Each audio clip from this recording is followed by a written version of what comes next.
I ɲɛ bɛ kuranɛ aya in na, n'i bɛ fɛ k'i muso karaba i kanu ka don a dusukun na, a kana se ka diɲɛ cɛ si kanu ni e kelen tɛ. Kuranɛ aya in de b'a kɛ. Wallahi billahi n kalina ala la, n bɛna nin d'i ma di cogo min na, n'i y'a kɛ ten a bɛ kɛ. A bɛ kɛ i b'a fɔ cɛgɛrɛ tɛ dugukolo kan ni e kelen tɛ . N'i y'a kɛ diɲɛ muso o muso la, a b'i tugu i nɔfɛ kɛlɛ a tɛ se ka foyi bɔ i ta la. Kadi shaga faha huban. I y'a faamuya? Nin bɛ suratu Yusufu de kɔnɔ. Yusufu ka manja a n'a ka kanu o ma dogo diɲɛ dugukolo kan. O tuma ni e bɛ fɛ e kanu ka don i muso dusukun na, walima muso e bɛ fɛ k'i cɛ karaba i kanu ka don a dusukun na, kuranɛ aya in de b'a kɛ. Kadi shaga faha huban. I jija i ka nin aya in sɛbɛ siɲɛ 121. I y'a faamuya? I b'a sɛbɛ siɲɛ 121. Mais i bɛ siɲɛ 100 sɛbɛ o gansan, i bɛna 21 min sɛbɛ, i b'i tɔgɔ ni muso tɔgɔ don ga kɔnɔ k'a ɲɛsin ɲɔgɔn ma, k'i tɔgɔ ni muso tɔgɔ don fa kɔnɔ k'a ɲɛsin ɲɔgɔn ma. I b'o sɛbɛ siɲɛ 21 k'o tugu siɲɛ 100 na, o ye siɲɛ 21. N terikɛ, i b'a nasi bɔ. Fɛn dɔ bɛ yen u b'a fɔ a ma ko jalankɔkɔ. Mɔgɔw bɛ to k'a di baganw ma. O jalankɔkɔ i b'o dɔɔni ɲini ka na kɛ nasi in na. Ani misi nunjuru kɔrɔ i b'o fɛnɛ dɔɔni ɲini ka n'o mugu kɛ nasi in na. Nin ye kabako de fɔtɔ ye dɛ. Wallahi billahi ni cɛ o cɛ ye nin kɛ a muso la, a bɛ kɛ i b'a fɔ cɛgɛrɛ tɛ dugukolo kan n'i kelen tɛ. A bɛ k'i sago ye de, a tɛ se ka foyi bɔ i ta la. I y'a faamuya? O nasi e k'i jija i k'i ko a nasi la siɲɛ 1 pe. I y'a faamu?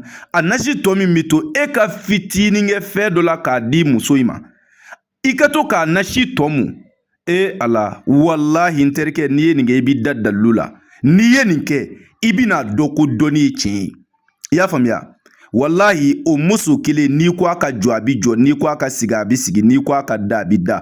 A tɛ se ka foyi b'i ta la. N ye nin d'i ma ala kama. Wa o cogo kelen don, ni muso bɛ fɛ k'a cɛ karaba a ka k'a sago ye, n'i ye nin ta a kama, wallahi a bɛ kɛ i b'a fɔ muso wɛrɛ tɛ dugukolo kan n'i kelen tɛ. I cɛ b'i kanu kosɛbɛ kosɛbɛ, a tɛ se ka foyi b'i ta la. N y'a d'aw ma ala kama.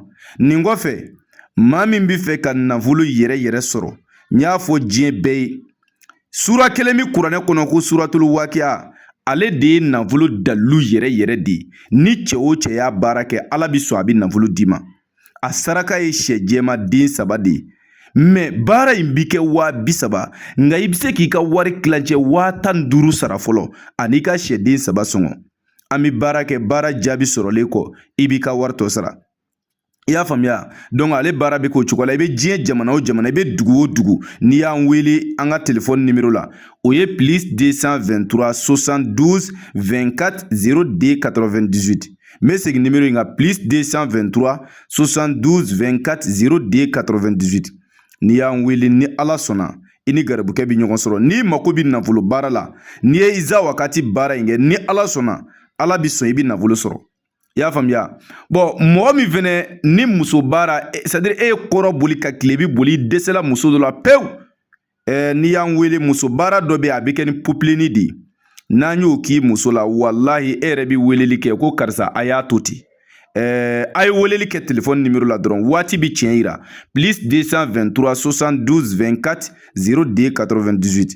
Hakɛto bɛ kuma kan, sɔli ala rasuli.